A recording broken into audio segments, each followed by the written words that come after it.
I'm going to tell you the story of a vision St. John Bosco had in which he could discern the state of his oratory boys' souls depending on what gifts they offered to Our Lady. And as I'm telling the story, you can ask yourself, what gifts would I be giving the Blessed Mother? Roses or a pig's head? You're watching The Miracles and Prophecies of St. John Bosco, a project of America Needs Fatima. I'm your host, Matthew Miller.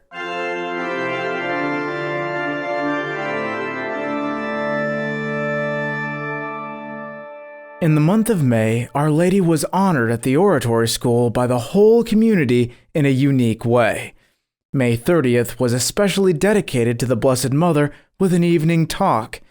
On one of these commemorations, Don Bosco related the following dream. I saw a great and magnificently adorned altar dedicated to Our Lady. All the boys of the Oratory went in procession toward it. They sang the praises of the Heavenly Virgin, but not all in the same way, even though they sang the same song.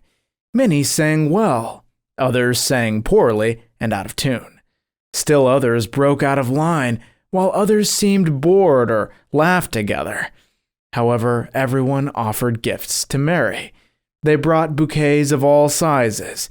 They had roses, carnations, violets, and other flowers.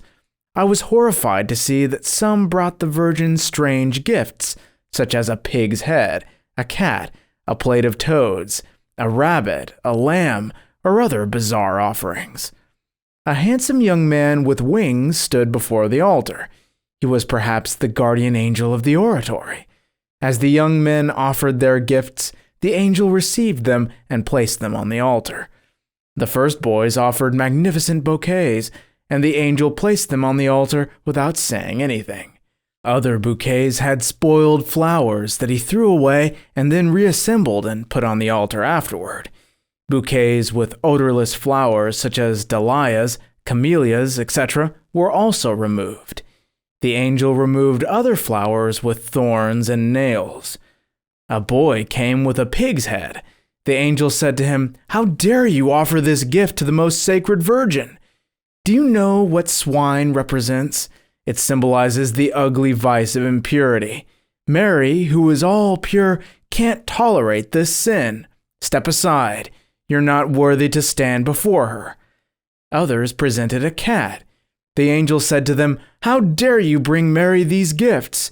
Do you not know what the cat symbolizes? It's a figure of theft, and you offer it to the Virgin? Thieves take money from their companions, steal food from the Oratory, tear clothing out of spite, and squander their relatives' money by not studying."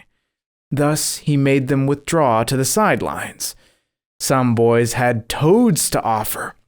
The angel looked at them disdainfully and said, "Toads symbolize sins of scandal, and you offer them to the Virgin. Go with the other unworthy ones." They retreated in confusion. Others came with a knife plunged into their hearts, a symbol of sacrilege. The angel asked them, "Do you not see that you have death in your soul? You are now alive only by the mercy of God. Otherwise you would be in hell. For pity's sake, have that knife removed." They too were rejected. Gradually, all the other young men approached. Some offered lambs, rabbits, fish, nuts, and grapes. The angel placed everything on the altar, having thus divided the good from the bad. He made all those whose gifts to Our Lady were acceptable line up before the altar. However, to my sorrow, those who had been set aside were far more numerous than I would have imagined. Then, two other angels appeared on either side of the altar. They held up two richly adorned baskets filled with magnificent crowns of roses. These roses were not earthly flowers, but symbolic of immortality. The guardian angel crowned all the young men arrayed before the altar. The crowns varied in size, some larger and others smaller, but all were of admirable beauty. I also noticed not only young men from the Oratory, but many others whom I had never seen. Then I beheld a wondrous sight. There were some young men so unattractive that I felt repulsed by their ugliness. However, they were given the most beautiful crowns. I saw this as a sign that the virtue of chastity made up for their homely exterior. Many others had the same virtue, but to a lesser degree. Many were distinguished by their practice of virtues like obedience, humility, and love of God. All received appropriate crowns in proportion to their virtues. The angel told them, "Mary has willed today that you should be crowned with such beautiful roses. Remember to maintain your virtue so that they are not taken from you. To keep your crowns, practice humility, obedience, and chastity. These three virtues will always make you acceptable to Mary, and one day will make you worthy to receive crowns infinitely more beautiful." Then the young men began to intone the hymn Ave Maris Stella.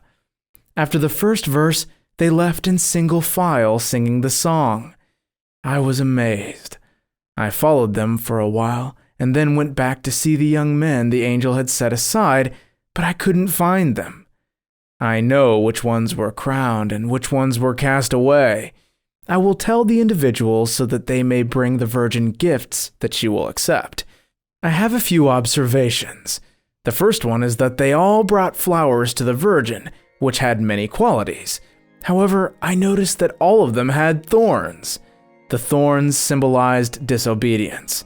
It includes things like keeping money and not wanting to hand it over to the prefect for safekeeping, asking permission to go to one place and then going to another, going to class late, eating secret snacks, and going to other people's dormitories when forbidden.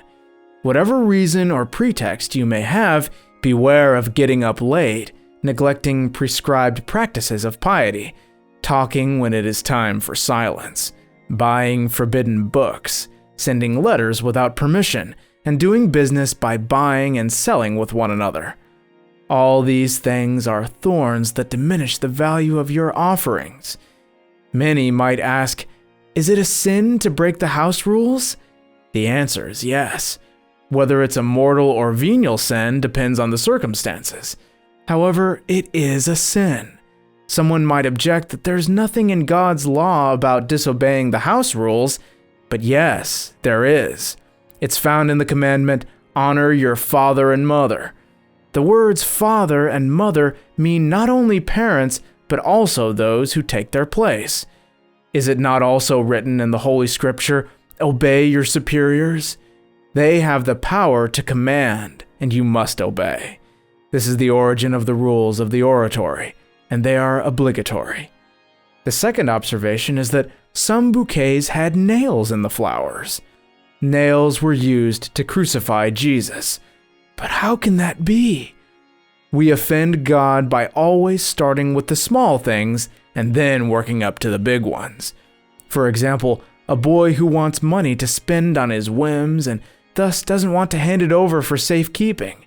Then he sells his school books and ends up by stealing money and stealing other belongings from his companions. This is the way he falls into mortal sin. This is how the nails were found in those bouquets.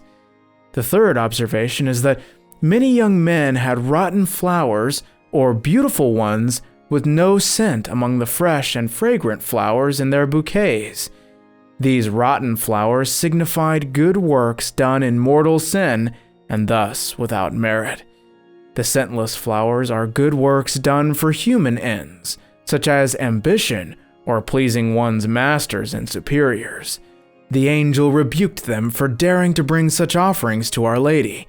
He sent them back to rearrange their bouquet. These boys withdrew, undid the bouquets, and removed the spoiled flowers. Having rearranged the flowers, they would tie them up as before and bring them back to the angel, who accepted and placed them on the table. Each boy came as soon as he was ready. Some came sooner and others later. However, each returned his bouquet and went with those who received crowns. In this dream, I saw all that was and will be regarding my boys, both past and future. I have already spoken to many. I will talk to others later. In the meantime, you should give the Heavenly Virgin gifts that never have to be refused. So Don Bosco ended the narration of his dream.